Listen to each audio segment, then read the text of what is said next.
एक गांव में रामू नामक एक व्यक्ति का किराने की दुकान था। वो बाजार से सामान लाता था और गांव में उससे सेल करता था। एक दिन उसके पास एक व्यक्ति आया और किराने की दुकान में कुछ अगर काम है तो मुझे दे दो बोलकर बोलने लगा। तभी रामू भी बोला कि हाँ भाई, काम तो है पर तुमको ईमानदारी से रहना होगा और कस्टमर से अच्छे व्यवहार से बात करना पड़ेगा।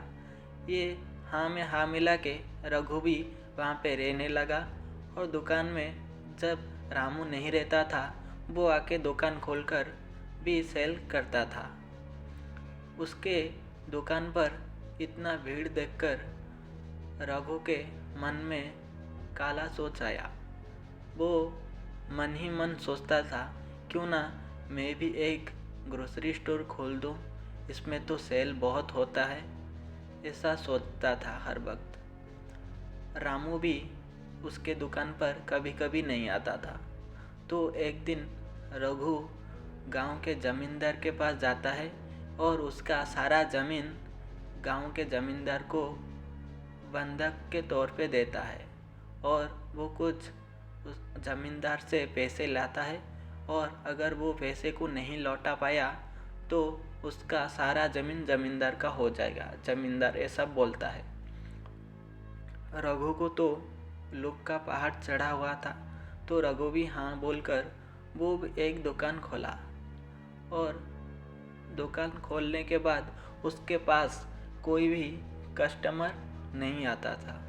रघु इसके बारे में बहुत ही सोचता था और जब वो रामू के दुकान के आसपास भी देखता था, उसके दुकान के आसपास हर वक्त भीड़ जमा हुआ देखता था, क्योंकि रामू एक अच्छा व्यक्ति था जो कि कस्टमर से कैसे बात करते हैं शांत स्वभाव से, वो वैसा ही करता था। इसीलिए उसके दुकान पर बूढ़े से लेकर बच्चों तक सब आना चाहते थे और उसका स्वभाव ही उसका एक परिचय था। इसीलिए उसके दुकान पर हर वक्त भीड़ जमा रहता था। तो ये सब रघु को अच्छा नहीं लगता था।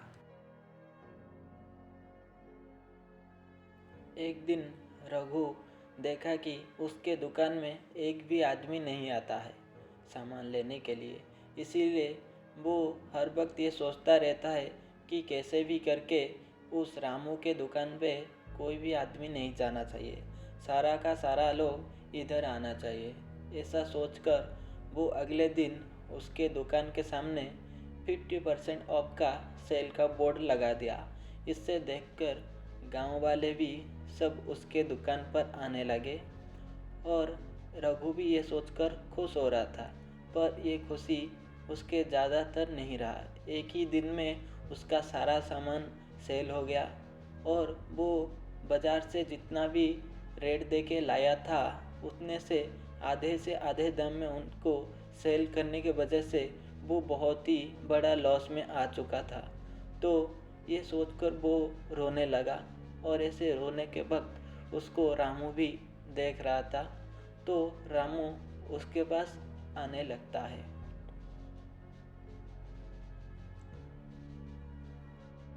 फिर रामू आके बोलने लगता है, देखा रघु, जिस व्यापार में खुद को नॉलेज ना हो उस व्यापार में कभी आदमी को नहीं जाना चाहिए और तुमने यही किया। अगर तुम कुछ दिन मेरे दुकान पे रह जाते तो व्यापार कैसे होते हैं पता चल जाता। इसीलिए लालच बुरी वाला होता है।